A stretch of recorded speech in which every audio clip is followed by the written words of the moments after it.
because I'm really hoping that you were a perfect introduction to this, because if it turns out that the more ethical and more moral a corporation or a company is, or a school district, the more successful they are, what a good thing to aim at. I mean, if it's successful, let's do it.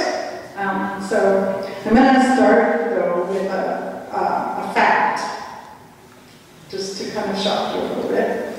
In this country, and in Idaho, 1% of the people control 23% of the income and 30% of the wealth. That's a fact. And when so much money is concentrated in the hands of a few, it's easy to be afraid that these individuals could control the candidates who are elected into public office, who are supposed to represent the rest of us, the 99%. And I am not implying we are always misrepresented. There are many, very hard-serving, ethical politicians. There are political office holders who are very trustworthy. But the power of money certainly is a tempting thing when the costs of campaigning and maintaining power have become increasingly higher. But my part in this kind of discussion is about the logistics of how we as a group right here of Idaho citizens could unite into a body that could help to form a more ethical solution.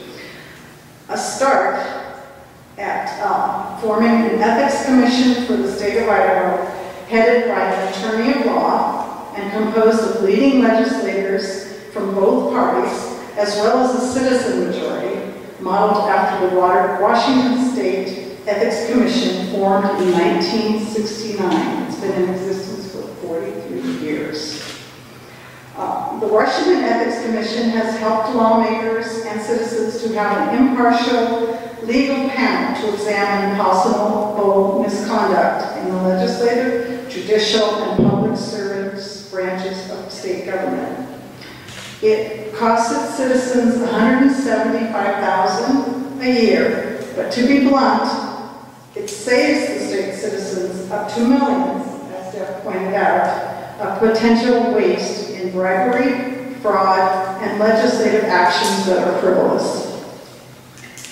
So, to better represent the idea of an Idaho Ethics Commission, I had been talking to the legal head of the Washington Commission. His name is Michael Connell, and he spent half hour, 2 different times talking to me because he would love it if we had an Ethics Commission.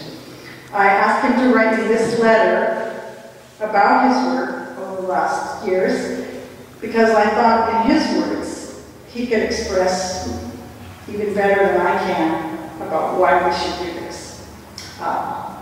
Anyway, I'm going to start with his quote. He says, "One of the reasons I enjoy my work with the Ethics Board and find value in that work is that I believe strongly that we are a nation of laws and not just of men or women.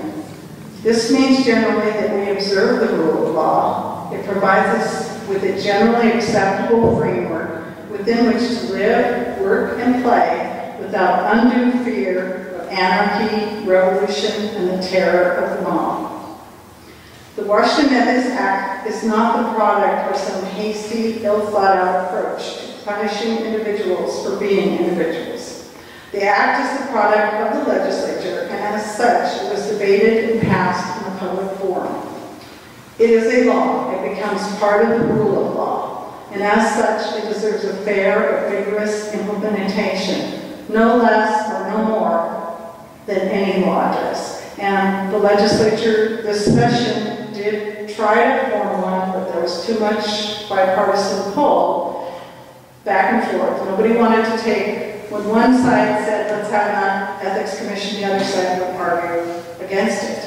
And so one of the things I think would be logical would be to have grassroots saying, you know, what we're talking about now, maybe it's too difficult for the legislature to do. Maybe we have to do it ourselves. Mike says that from the public standpoint, an ethics commission is viewed as the most important, more important law than almost any other law you pass in your state, from a public standpoint. It's a very important law.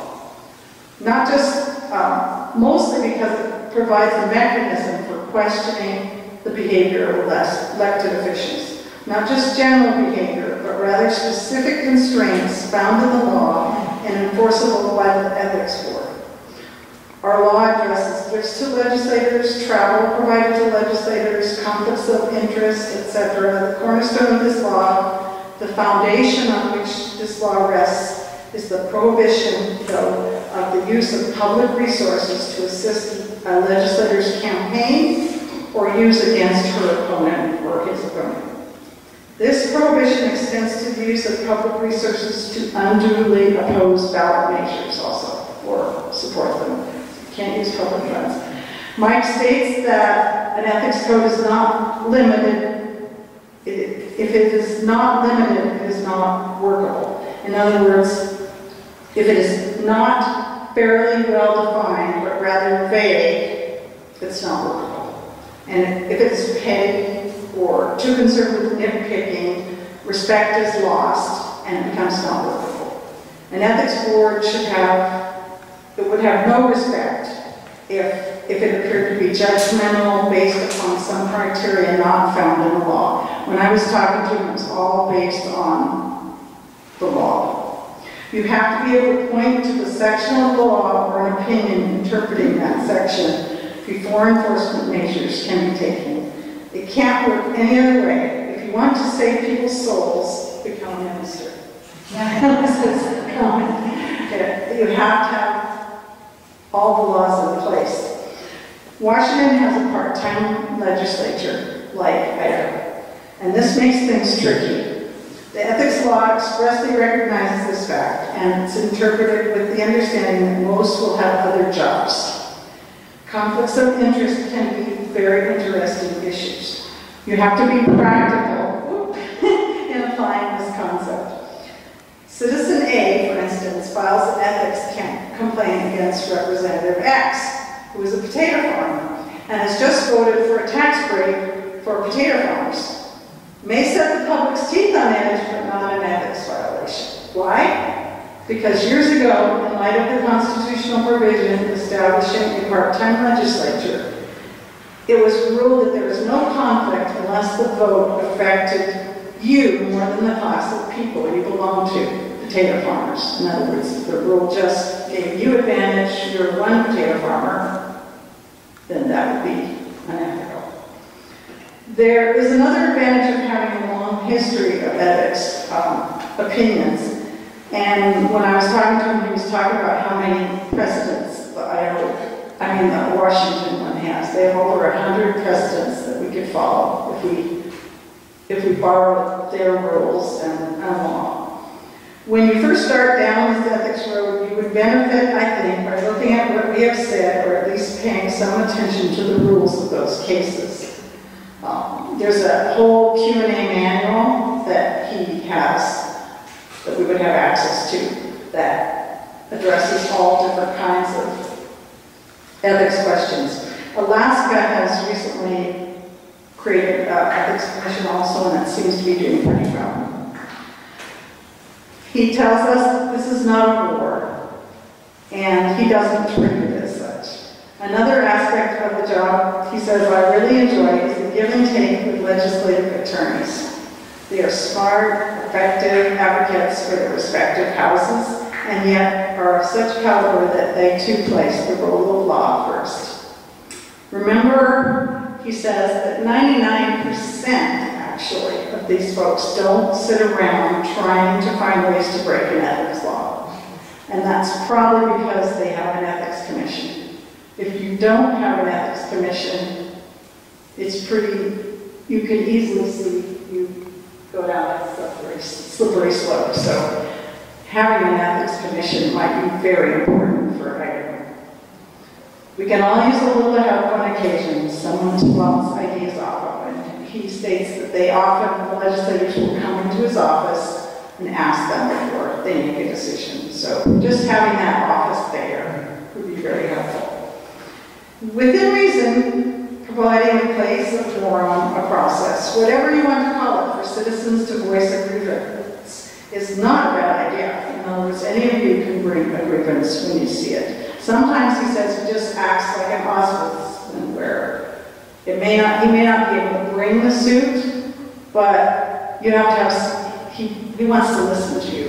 And a politician could be lying, but that's not necessarily against the law, unfortunately. And so not all our problems will be solved. But it is a good thing, within reason, providing a place. To voice a grievance is not a bad idea. It's a worthy concept. Maybe your oversight group doesn't have any power to impose a penalty. That isn't fatal. He talks about the Washington Commission has a law that has teeth in it. In other words, you can be fined a penalty, and you're also, if you're accused of a violent violation, all the investigative costs that they incur, they're fined. So it helps support the commission, but some of the commissions just file a report. He said even if we just had the ability to investigate and write an opinion, it would be a good start for the Idaho legislature. In Washington, that idea did not. They were so excited about doing it, they passed a law with teeth, what he calls teeth. Whichever way you go, big teeth or little teeth, you must ensure the right to confront the complaint in a meaningful way. Due process, the rule of law is everything in an ethics commission. He said, I am convinced I work with good minds for competent people on the board who take the job seriously but don't take themselves too seriously. They don't have an axe to grind. They administer justice to both sides of an argument as best as they can, according to the law and board president, the rule of law again. And he wishes us good luck from Mike. So he wishes us all good luck at perhaps forming the Ethics Commission. And if you're interested in it more, I do have a website, Ness.org. So I'm interested in it.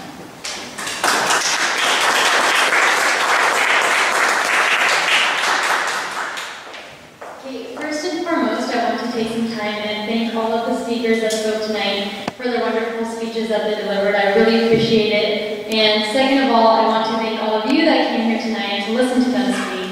So thank you so much. Thanks, man. I'll hand it over to Tom Carter.